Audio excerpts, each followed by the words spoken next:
મુખ્યમંત્રી ભૂપેન્દ્ર પટેલે ગુજરાત સ્થાપના દિવસની શુભેચ્છા પાઠવી હતી।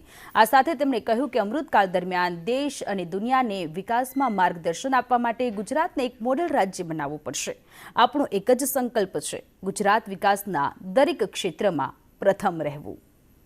સૌને નમસ્કાર। ગુજરાતના 65મા ગૌરવવંતા સ્થાપના દિવસની સૌ ગુજરાતીઓને ખૂબ ખૂબ શુભકામનાઓ।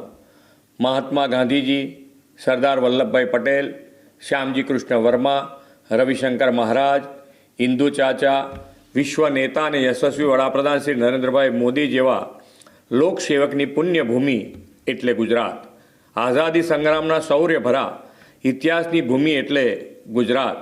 1960માં અલગ રાજ્ય તરીકે અસ્તિત્વમાં આવેલા ગુજરાતની યશગાથા અને સમૃદ્ધ વારસામાં દરેક ગુજરાતીઓનું યોગદાન છે। નામી અનામી જેણે જેણે ગુજરાતના ઘડતરમાં યોગદાન આપ્યું છે તે સૌના સ્મરણનો અવસર આ ગુજરાત ગૌરવ દિવસ છે। ગુજરાત આજે વિકાસની એવી ઊંચાઈ પર છે કે વિશ્વ આખું ગુજરાત તરફ આકર્ષાયું છે। ડગલું ભર્યું કે ના હટવુંની કવિ નર્મદની પંક્તિઓ ચરિતાર્થ કરીને ગુજરાતે વિકાસ માર્ગ મક્કમતાથી ડગ માંડ્યા છે। આ વર્ષનો ગુજરાત ગૌરવ દિવસ આપણા માટે પથદર્શક છે। એક દાયકા પછી 2035માં ગુજરાતની સ્થાપનાનો હીરક મહોત્સવ આપણે ઉજવવા છીએ। 2025થી 2035ના આ આખા દાયકાને ઉત્કર્ષ ગુજરાત હીરક મહોત્સવ તરીકે ઉજવવાનો રોડમેપ આપણે તૈયાર કર્યો છે।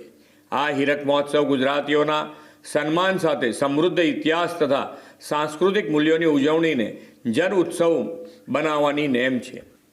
એટલું જ નહીં, ગુજરાતના ઘડતરમાં જે અતિ મહત્ત્વપૂર્ણ છે તેવી બાબતો પ્રસંગોને પ્રતિબિંબિત કરવા ફ્લેગશિપ ઇવેન્ટ્સ ઉજવાશે।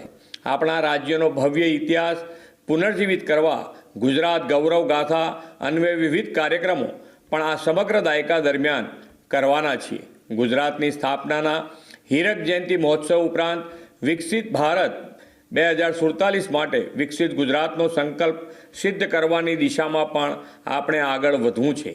એક વાત દીવા જેવી સ્પષ્ટ છે કે 1960થી 2000ના 4 દાયકામાં ગુજરાત જ્યાં હતું ત્યાંથી પાછલા અઢી દાયકામાં અનેક ઘણું આગળ વધી ગયું છે। આ વિકાસના પાયામાં 2001થી ગુજરાતને મળેલી શ્રી નરેન્દ્રભાઈ મોદીની વિઝનરી લીડરશિપ, વડાપ્રધાન શ્રી મોદી સાહેબના દિશા દર્શનમાં દેશના અમૃતકાળમાં હવે વિકસિત ભારત માટે વિકસિત ગુજરાતનો આપણો નિર્ધાર છે। વિકસિત ભારત માટે વિકસિત ગુજરાત 2047ના નિર્માણમાં સુશાસનની પણ એટલી જ મહત્ત્વની ભૂમિકા છે।